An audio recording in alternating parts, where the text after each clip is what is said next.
Diecast Racing and the first competition video for the Westfield 500, supporting the Westfield Washington Public Library.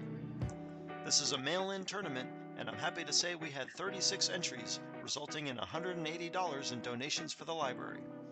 Thanks to everyone who sent in cars and helping to make this inaugural public event a success. I'd also like to thank Tim Sherrill for continuing to loan me video equipment. Today we'll be taking a look at the first half of qualifying, but before we jump into that, let's take a look at the rules. Each car will run 2 laps on the track and record a single best qualifying time. This time will be used to determine a car's initial seed and round 1 group. It'll also be used as a tiebreaker in round 1. Starting in round 1, cars will race in groups of 4, with the top 2 advancing to round 2. Round 1 is an exception, as we'll be eliminating slightly more than half the field, so a second place finish does not guarantee you make it to round 2. Each group will run 4 laps, with starting order determined by standing, then how each car finished on the previous lap. 4 points for first, 3 for second, 2 for third, and 1 for fourth. A car that doesn't finish with all 4 wheels on the track will earn 0 points for that lap. First up, we have the 2020 Toyota Camry stock car, driven by Joe Lonizak from Fort Mill, South Carolina. Joe's Camry is a Daytona International Speedway commemorative car. He gets a little loose in the triangle, but gets it straightened out. He'll finish with 7.95 seconds on his first attempt. Not exactly fast, we'll have to see how that time holds up.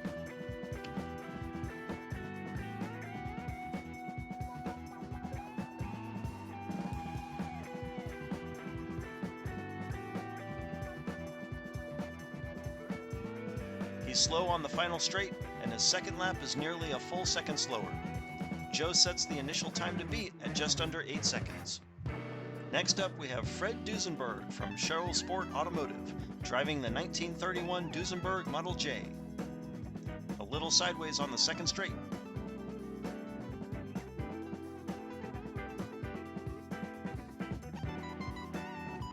He comes in at 7.85 seconds, just under Joe's official time. That'll put Fred at the top. Let's see if he can improve. The starting official seems to have put Fred in the right lane again, but Fred doesn't seem to mind.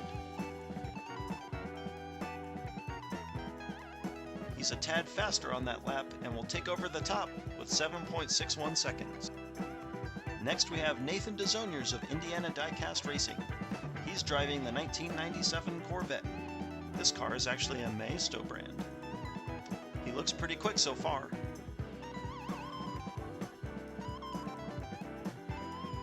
Loses a little speed on the final straight, but he jumps to the top with a 7.5 second lap. Jumping to the left lane, he whips around the top of the first turn.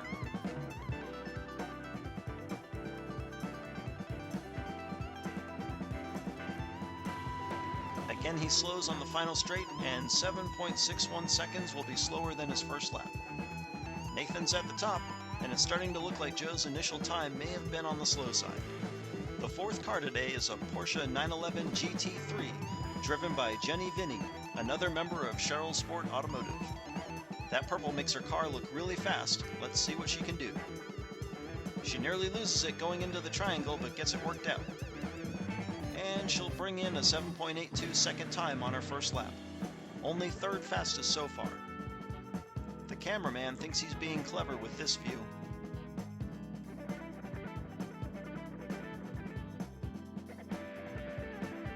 Jenny gets squirrely in the triangle, that'll cost her some time.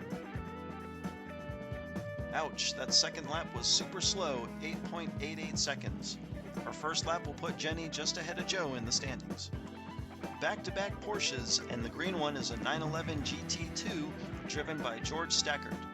George comes to us from Chicago, Illinois. George's Porsche is the lightest car in the competition, weighing only 27.1 grams.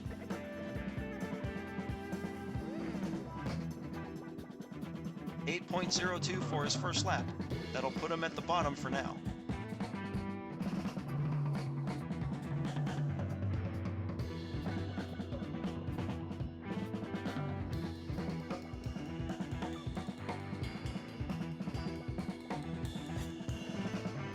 Nearly at the exact same time, and George will be looking up at all the other cars.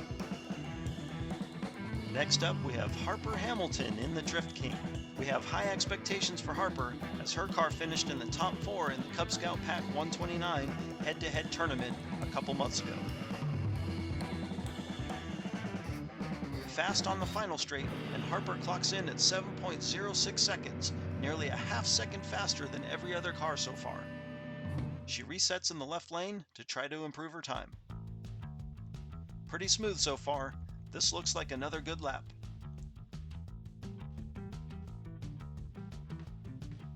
.64 seconds. We're confirming with track officials, and yes, Harper has just broken the all-time track record. Her time will put her way out in front, nearly a full second faster than Nathan's Corvette. George Stackert is back with his second car, this time with a Lotus Esprit. Footage of George's first lap appears to have been lost, but we can confirm that he ran a 7.48 second lap from the right lane. That'll be good enough to just edge out Nathan for second. And George hits his mark from the left lane, matching his first attempt with a 7.48 second lap. His Lotus appears to be much faster than his Porsche, though still quite a ways behind Harper's Drift King. George jumps right back on the track with his third entry in the competition, a 1995 Mazda RX-7.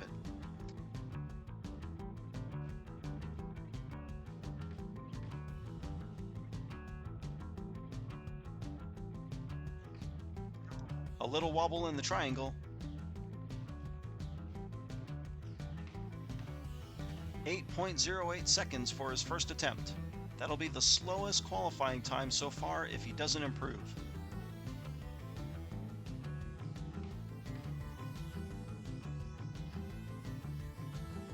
He spins in the triangle, and that's going to ruin George's second lap. What might have been a promising lap ends in disaster, and his first time will stand. Team George now owns the bottom 2 positions in the stack. Next we have the yellow 1969 Mustang Boss 302, driven by Nathan Desaulniers for Indiana Diecast Racing. Nathan's yellow beast finished runner-up in the Cub Scout tournament earlier this year.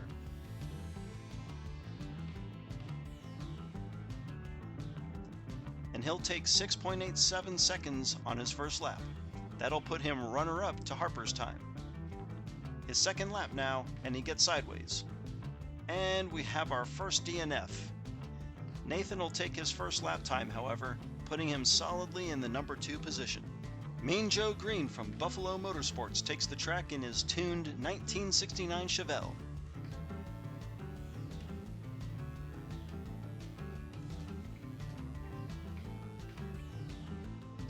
And he does a complete 540 in the triangle. Whoa, he gets up on the wall and rolls as he crosses the line. 8.04 seconds for lap 1, which will put him second to last.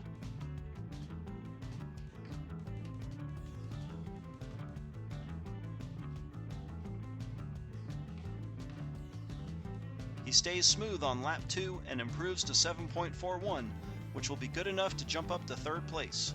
Just goes to show how some minor mistakes can make a big difference on your lap time. John Hanson in the custom El Camino is up next.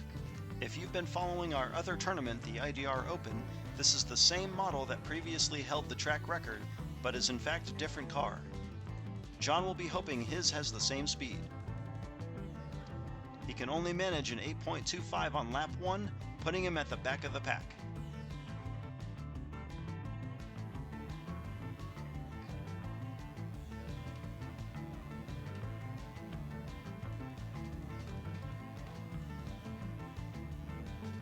So far so good, and he improves to 7.85 seconds, just ahead of Joe's Camry.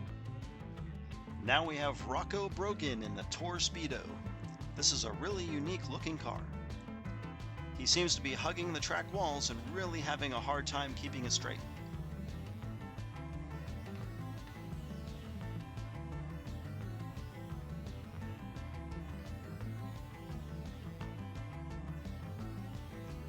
That first lap brings in a dreadful 9.82 second time. Let's see if the different camera angle can help him out. Way sideways in the triangle.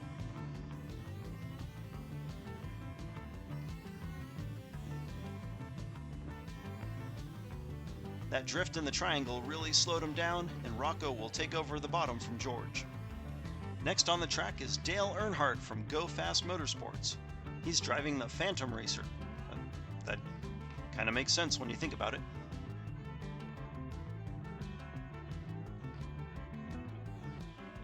Despite being lightweight, he looks pretty fast, and he finishes his first lap in 7.38 seconds, third best today.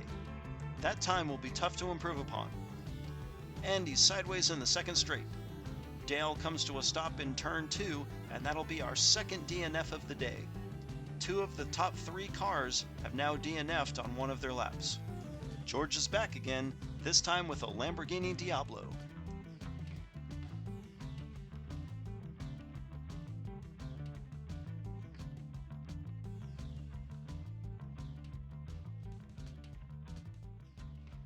He seems to be sliding each time he comes out of a turn, and his first lap is a disappointing 8.47 seconds.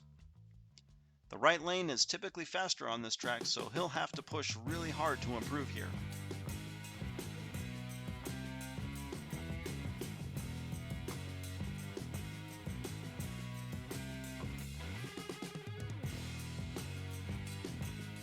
And he does it! Nearly a full second faster, and George's Diablo slides into 7th, just 0.03 of a second behind his Lotus.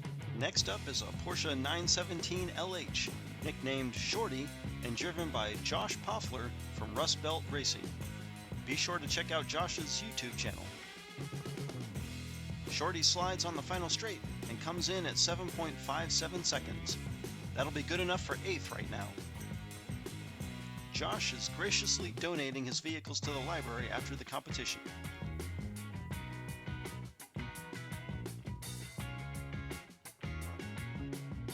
Whoa, his second lap is way faster.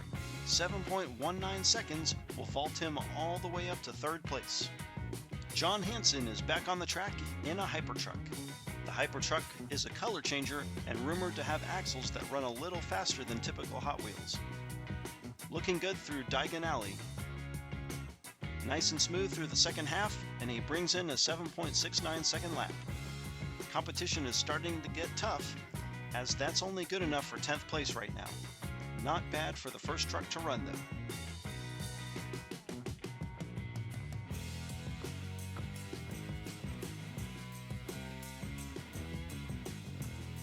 And he's a little slower on lap 2, so his first time will stand. Next, we have a Frenchman in a German car. Don Desaulniers, piloting the yellow Porsche Carrera, comes all the way from Central Florida.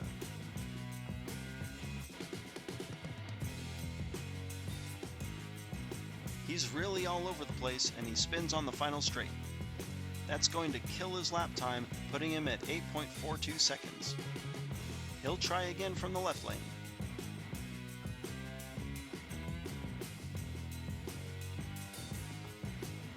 Sideways on straight 3. He spins again, and he'll have to settle for the bottom of the bracket, just ahead of Rocco's Torpedo.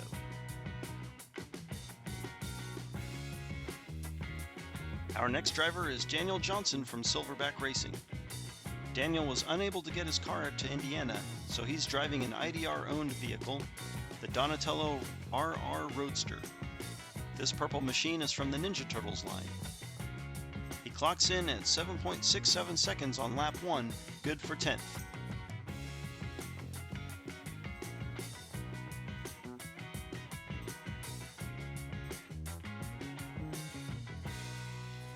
A couple wobbles on lap 2, but he improves to 7.24 seconds and jumps up to 4th place, just behind Shorty. This has been Jim D for Indiana Diecast Racing. That's it for this time. Check in again soon to catch the remaining 18 cars as we set the round 1 field of the Westfield 500.